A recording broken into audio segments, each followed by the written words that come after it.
पिता परमेश्वर के पवित्र नाम को हम धन्य कहते हैं और आप सभी को क्रिस्ट यीशु को पवित्र नाम में जय मसीह। और साथ ही साथ आज के जो 15 अगस्त स्वतंत्रता दिवस हमने देखने को पाया है, इस वक्त फिर हम इसके लिए भी परमेश्वर को धन्यवाद देंगे और आप सबको स्वतंत्रता दिवस का बहुत बहुत बधाई हो। परमेश्वर के नाम की महिमा हो कि परमेश्वर ने हमारे देश को सुरक्षित रखा है और हर एक जोखिम से, हर एक खतरा से, हर एक दुश्मनों की शक्तियों से, उनके वार से हमारे देश को रक्षा किया है। और हम धन्यवादी हैं उन सभी जवानों के लिए जो देश की सुरक्षा के लिए बॉर्डरों पर तैनात रहते हैं 24 घंटे, और तब जाकर हम अपने घरों में चैन की नींद सोते हैं और चैन के जीवन जीते हैं। उस जवानों को हम कोटि कोटि धन्यवाद और सलाम कहते हैं, क्योंकि यदि देश में जवान ना होते तो देश की सुरक्षा भी ना होती। तो इस वजह से कहीं ना कहीं जवानों को भी ये क्रेडिट जाता है कि वह हमारे सलाम को स्वीकार करें और हमारे धन्यवाद को स्वीकार करें।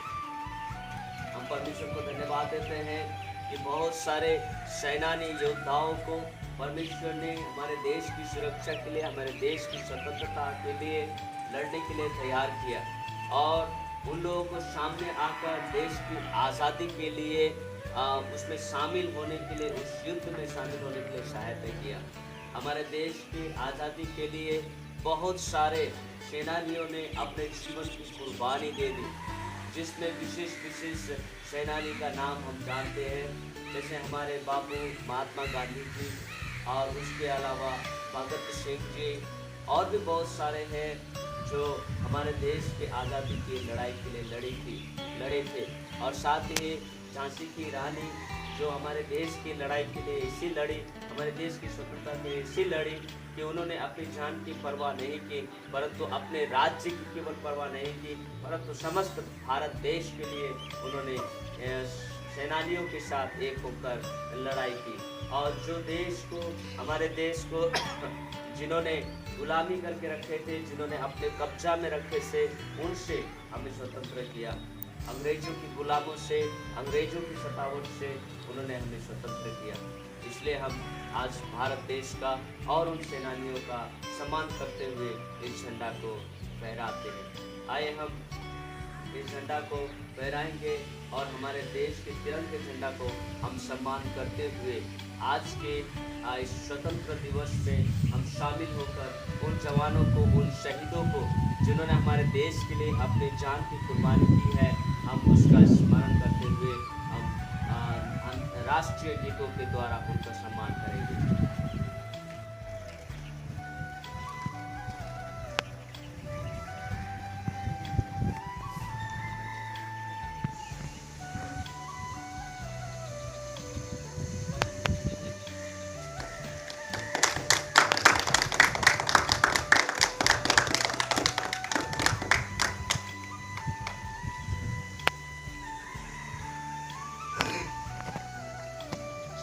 गण मन अधिनायक जय हे भारत भाग्य विधाता।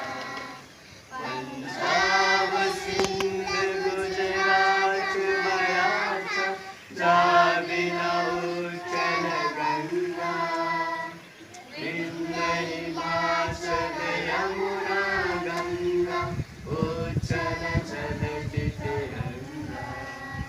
तब शुभ नामे जागे, तब शुभ आशीष मांगे, गाए तब जय गाथा। जन गण मंगल दायक जय हे भारत भाग्य विधाता। जय हे, जय हे, जय हे,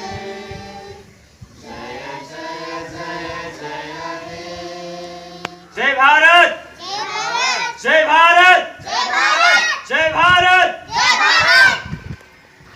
परमेश्वर के पवित्र नाम को हम धन्य कहते हुए आज के इस दिन में परमेश्वर ने हमें दिया है, हम परमेश्वर को धन्यवाद देंगे। और साथ ही मैंने जैसे पहले ही बताया कि हमारे देश में हमारे देश के शहीदों ने जिस देश को आज़ाद करने के लिए अपने जीवन की आहुति दी है, जिसके बदौलत आज हम आज़ादी से अपने देश में जी रहे हैं और अपने काम काज के साथ साथ अपने ज़िंदगी में सुरक्षित को महसूस कर रहे हैं। हम उन सभी जवानों को सलाम करते हैं। आइए परमेश्वर का वचन हमारे देश के विषय में क्या कहता है, देश की सत्ता के विषय में क्या कहता है। पवित्र शास्त्र बाइबल हमें बताती है कि अपने देश के नेताओं के लिए, अपने देश की जनताओं के लिए, अपने देश की सुरक्षा के लिए हम परमेश्वर से प्रार्थना किया करें और देश में जो कुछ भी कानून कायदा बनता है उनका सम्मान किया करें। ये परमेश्वर का वचन हमें बताता है। आज हम क्षणिक परमेश्वर के वचन पवित्र शास्त्र बाइबल में से हम देखेंगे कि परमेश्वर का वचन हमें क्या सिखाता है। ज़्यादातर लोग हमारे भारत के ऐसा सोचते हैं कि क्रिश्चियन विदेशी धर्म है। ज़्यादातर लोग हमारे भारत के ऐसे सोचते हैं कि हिंदुस्तानियों के लिए क्रिश्चियन धर्म योग्य नहीं है। लेकिन मैं ये बताना चाहता हूँ कि क्रिश्चियन भी अपने देश के प्रति श्रद्धा करते हैं, अपने देश के प्रति तैयार रहते हैं, अपने देश की सुरक्षा के लिए ईश्वर से दुआ करते हैं और हमारे देश के नाम भी इस धर्मशास्त्र बाइबल में लिखी गई है। बहुत सारे लोग ये कहते हैं कि धर्मशास्त्र बाइबल में भारत का नाम कहीं भी नहीं है, लेकिन मैं ये कहता हूँ कि प्रियो, ऐसा कहने से पहले आप बाइबल को पूरी तरह से अध्ययन करें, उसके बाद में बताएं कि बाइबल में भारत का देश कहीं नहीं है, भारत का नाम कहीं नहीं है। मैं बताना चाहता हूँ कि बाइबल में भारत का नाम है। एस्तर के पुस्तक, जो बाइबल के पुस्तक का नाम है, एस्तर के पुस्तक के पहले अध्याय में और पहला पद में ही भारत का नाम अंकित किया गया है, भारत का नाम का उच्चारण किया गया है। क्षयर्ष नामक राजा के दिनों में ये बातें हुई। यह वही क्षयर्ष है जो 127 प्रांतों पर अर्थात हिंदुस्तान से लेकर कुछ देश के राज्य तक शासन किया करता था। तो ये क्षयर्ष राजा के समय की ऐतिहासिक कालीन समय है जो ईसा पूर्व हुई थी। लगभग ईसा पूर्व 4000 ईसा पूर्व पहले ये क्षयर्ष राजा इस भारत के धरती पर आए थे, हिंदुस्तान के धरती पर आए थे। इतने ही नहीं बल्कि विश्व के 27 प्रांतों में, 27 देशों में उसका शासन था और उस वक्त वो राजा बहुत ही शक्तिशाली राजा था। और भारत उस वक्त किसी के गुलामी में नहीं थे, न ही क्षयर्ष राजा के गुलामी में थे, लेकिन क्षयर्ष राजा के संपर्क में भारत देश था। हिंदुस्तान का नाम इसीलिए यहाँ पर लिखा गया है। और ये एक इतिहास है, ये घटी हुई घटना है। जब इजराइल के लेबोरेटरी में जाते हैं या इजराइल के जब म्यूजियम में जाते हैं, वहाँ पर हम इजराइल के इतिहास के पुस्तक को पाते हैं। और इजराइल के इतिहास के पुस्तक में क्षयर्ष राजा का इतिहास भी लिखा गया है, जिसके साथ भारत देश का नाम भी जुड़ा गया है। तो इस वजह से हमारे पवित्र शास्त्र बाइबल में भी भारत के इतिहास का लेख अंकित किया गया है। ऐसा कोई नहीं कह सकता कि भारत का नाम या हिंदुस्तान का नाम हमारे धर्मशास्त्र बाइबल में नहीं है। अब हम कुछ विशेष बातों को देखने के लिए जा रहे हैं जो आपको रोमियो के पत्री उसके 13 अध्याय में यहाँ हमें बताती है देश के प्रति श्रद्धा, आदर और सम्मान के विषय में। हम देश को किस प्रकार से श्रद्धा करते हैं, आदर करते हैं, सम्मान करते हैं। हम अपने देश में जहाँ हम रहते हैं, क्रिश्चियन सारे विश्व में फैला हुआ है, लेकिन इसका मतलब ये नहीं है जो भारत के क्रिश्चियन है वो भारतवासी नहीं है, भारत प्रेमी नहीं है। ये गलत बात है, क्योंकि जो भारत के क्रिश्चियन है वो भारत प्रेमी है, जो बांग्लादेश के क्रिश्चियन है वो बांग्लादेश प्रेमी है, जो अमेरिका के क्रिश्चियन है वो अमेरिकन प्रेमी है, जो कनाडा के क्रिश्चियन है वो कैनेडियन प्रेमी है, और जो श्रीलंका के क्रिश्चियन श्रीलंकन प्रेमी हैं। तो अपने अपने देश में रहने वाले हर एक क्रिश्चियन अपने देश को प्रेम करता है, अपने देश की श्रद्धा करता है, क्योंकि ऐसा करने को प्रभु यीशु मसीह ने और उनके चेलों ने हमें सिखाया है। हम देखते हैं रोमी उसके 13वां अध्याय में हर एक व्यक्ति शासकीय अधिकारियों के अधीन रहे, क्योंकि कोई अधिकार ऐसा नहीं जो परमेश्वर की ओर से ना हो, और जो अधिकार है वो परमेश्वर के ठहराए हुए है।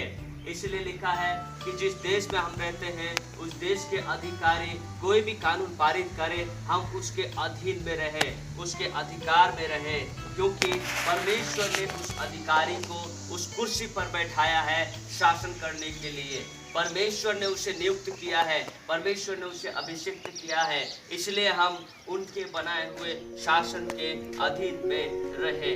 इसलिए जो कोई अधिकार का विरोध करता है वह परमेश्वर की विधि का सामना करता है, और सामना करने वाला दंड पाएंगे। स्पष्ट लिखा है कि जो कोई भी अधिकारी के विरोध करता है वो परमेश्वर का विरोधी होता है, और जो परमेश्वर का विरोधी होता है उसे परमेश्वर दंड देता है। तो भला हम कैसे अपने देश का विरोधी बन सकते हैं, भला हम कैसे देशद्रोही बन सकते हैं, बल्कि हम देश प्रेमी बन सकते हैं, क्योंकि हमें ईश्वर का डर है, खुदा का डर है हमें, क्योंकि खुदा जिसको मारता है उसे दर्द तो होता है मगर उसकी मार की आवाज नहीं होती।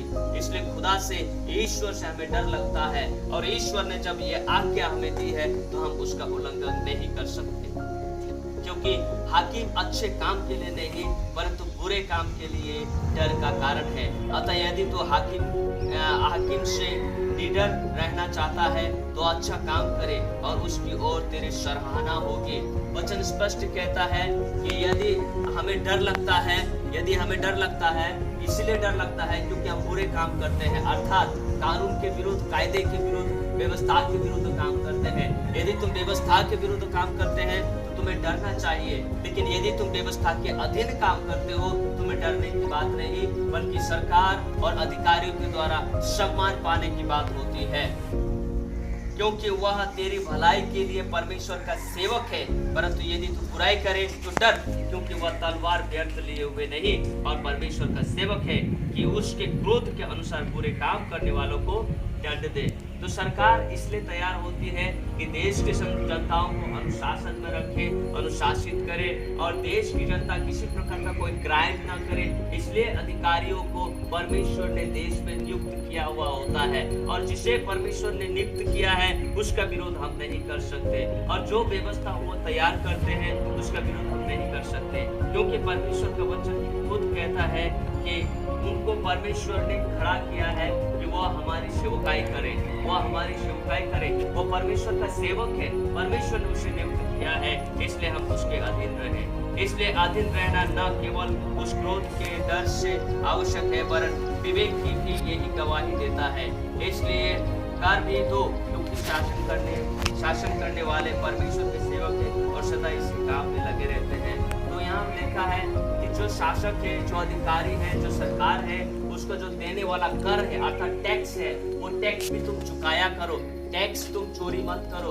उसका जो टैक्स बनता है, सरकार का जो टैक्स बनता है हमारे इनकम के द्वारा, हमारे बिजनेस के द्वारा, हमारे खेत खलिहान के द्वारा, तो उसके इनकम के टैक्स के हिसाब से जो नियुक्त किया गया सरकार के तरफ से, वो टैक्स भी हमें चुकाना चाहिए। ये परमेश्वर का वचन कहता है, क्योंकि वो परमेश्वर का सेवक है और उसे परमेश्वर ने नियुक्त किया है, और इस वजह से टैक्स को चीरना हमारा अधिकार के अंदर होता है, इसलिए टैक्स देना चाहिए। इसलिए हर एक का हक चुकाया करो। जिससे कर चाहिए उसे कर दो, जिसे मासूल चाहिए उसे मासूल दो, जिससे डरना चाहिए उससे डरो, जिसका आदर करना चाहिए उसका आदर करो। सो परमेश्वर का वचन हमें स्पष्ट दिखाता है, सिखाता है कि शासकों के अधीन रहो, उससे डरो, उसका आदर करो, उसका सम्मान करो, उसके लिए प्रार्थना करो। तो हम जब वचन हमें ऐसा सिखाता है, जब बाइबल हमें ऐसा सिखाती है, तो बाइबल किसी भी तरह से देश विरुद्ध नहीं हो सकता। बाइबल किसी भी तरह से देश के विरुद्ध में बातें नहीं करता, बल्कि बाइबल कहता है तुम जिस देश में रहते हो, जिस देश के शासन काल में रहते हो, उस देश के अधीन रहो और उस देश के शासकों के अधीन रहो और उसके कानूनों का पूरा पालन करो और अपने सुख में अपने आनंदित रहो, खुशी रहो और स्वतंत्रता की जिंदगी जियो।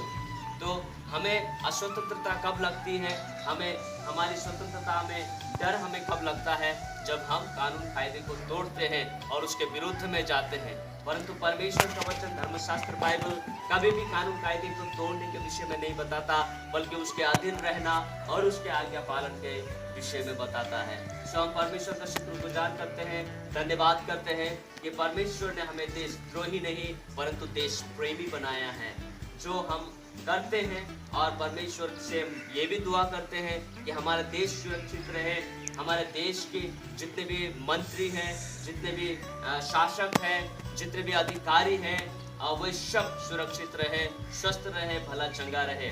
और हमारे ये भी मनोकामना और प्रार्थना है कि देश के बॉर्डर में जाकर ड्यूटी करने वाले सभी जवानों के लिए हम प्रार्थना करते हैं कि वे जवान भी सुरक्षित रहें और देश को सुरक्षा कवच तगड़ा के साथ दे सके और हमारा देश फिर से कभी किसी का गुलाम न बन सके। सो स्वतंत्र देश है, स्वतंत्रता सभी को है अपने धर्म का पालन करने का, अपने हक का पालन करने का, अपने अधिकार का प्रयोग करने का। इसलिए हम परमेश्वर को धन्यवाद देते हैं कि हमारे देश में हम पूरे आज़ादी के साथ परमेश्वर का धन्यवाद करने का मौका हमें मिला है। और हमें वचन से ये सिखाता है कि हमें भी देश की आज़ादी का सम्मान करना चाहिए, हमें भी देश के शासकों का आदर करना चाहिए और उसके लिए दुआ करना चाहिए। आइए हम अंतिम प्रार्थना करते हुए आज भी इस 15 अगस्त के समय को और इस स्वतंत्रता दिवस को जो हमने स्मरण किया है और कुर्बानियाँ जिन्होंने दी है उनका स्मरण किया है, हम उन सभी कुर्बानियों के लिए परमेश्वर को धन्यवाद देंगे और हम देश के हित के लिए और देश की सुरक्षा के लिए हम प्रार्थना करेंगे। आइए प्रार्थना करें। प्यारे खुदावंत जीवित और पवित्र परमेश्वर पिता, हम आपके चरणों तले अपने शीश को नवाते हुए आते हैं। पिता, धन्यवाद करते आज के दिन के लिए, इस सुंदर समय के लिए जो आपने दिया। पिता, वर्षों पहले हमारा देश गुलामी में था, परंतु हम धन्यवाद देते हैं कि देश के कई नागरिकों को आप देश की आज़ादी के लिए लड़ने को तैयार किए और बहुत ही योद्धाओं को आपने तैयार किया, जिन योद्धाओं के लड़ाई के कारण से, जिस योद्धाओं के बलिदान के कारण से आज हमारा देश स्वतंत्र है और हम स्वतंत्रता के जीवन को जी रहे हैं। पिता, आपका धन्यवाद। हम प्रार्थना करते हैं पिता परमेश्वर, आज भी हमारे देश की सुरक्षा देने के लिए, हमें मीठी निंद्रा और आज़ादी की जिंदगी जीने की देने के लिए बहुत हमारे जवान लोग हमारे देश के हर एक बॉर्डर में, हर एक टीले में जा कर के हमारे देश की रखवाली के लिए तैनात है। पिता, हम प्रार्थना करते हैं उन सभी जवानों के लिए। पिता, उन जवानों को आप सुरक्षा प्रदान करें, उन्हें बल, ताकत और शक्ति प्रदान करें, उन्हें स्वस्थ, भला और चंगा प्रदान करें, ताकि पिता वो हमारे देश को चारों ओर से सुरक्षित रख सके और यह देश स्वतंत्रता के जीवन जीते हुए तेरी महिमा, तेरा धन्यवाद कर सके। हम प्रार्थना करते हैं पिता परमेश्वर, हमारे देश के सभी मंत्रियों के लिए, नेताओं के लिए जो इस देश को चलाते हैं, शासन करते हैं, हम धन्यवाद करते हैं क्योंकि इन नेताओं को आपने नियुक्त किया है हमारे देश में कि वह हमारे देश की अगुवाई करे, वो हमारे देश की भला के विषय में सोचे, वो हमारे देश की स्वतंत्रता को कायम रख सके, किसी भी प्रकार का क्राइम ना हो इस देश में। इसलिए आप उन्हें नियुक्त किए हैं और इस कारण से प्रभु हम उन्हें आपके हाथों पर सौंपते हैं। प्रभु, सभी देश के नेताओं को सद्बुद्धि और ज्ञान से भर दे ताकि हमारे देश को सुचारू रूप से चला सके, देश में अशांति ना हो, देश में दंगा फसाद ना हो, देश में तेरी शांति, तेरे प्रेम बना रह सके। पिता, हम प्रार्थना करते हैं देश भर के हर एक नागरिकों के हृदय में आप प्रेम का जागरण प्रदान करें, ताकि पिता हम एक दूसरे के विरुद्ध नहीं परंतु एक दूसरे का सम्मान करके, एक दूसरे का आदर करके, हमारे देश की स्वतंत्रता का सम्मान करते हुए हम एक दूसरे के साथ मिलजुल कर रह सके। जैसा परमेश्वर पिता हमारे देश का स्लोगन है, हिंदू, मुस्लिम, सिख, ईसाई हम सब है भाई भाई। पिता, हमारी सहायता करें ताकि हम एक दूसरे के साथ मिलजुल कर तेरे प्रेम में, तेरी धार्मिकता में आगे की ओर बढ़ सके। धन्यवाद आज के इस दिन के लिए। देश भर में प्रभु आपकी शांति कायम रह सके। आज जो हमारे देश में लाल किला में हमारे प्रधानमंत्री जी जो भाषण दे रहे हैं, हमारे प्रधानमंत्री जी तो देश के योजनाओं के विषय में बता रहे हैं, प्रभु जी उस लाल किलाओं पर भी आपकी सुरक्षा हो और जहाँ कहीं भी प्रभु जी आज देश को स्वतंत्रता को स्मरण करने के लिए जो समय निकाली गई है, झंडे को फहराने के लिए, सम्मान करने के लिए, उन सभी जगहों में आप हो और आपकी सुरक्षा बनी रहे। इस देश को विशेषकर प्रभु आपके हाथ में सौंपते हैं। आपकी सुरक्षा, आपकी शांति, आपका प्रेम इस देश में बना रहे। धन्यवाद, महिमा, आदर, भक्ति हम आपको देते हुए हमारी विनय विनती समर्पित करते हैं जीवित मसीह यीशु के पवित्र नाम में, आमेन।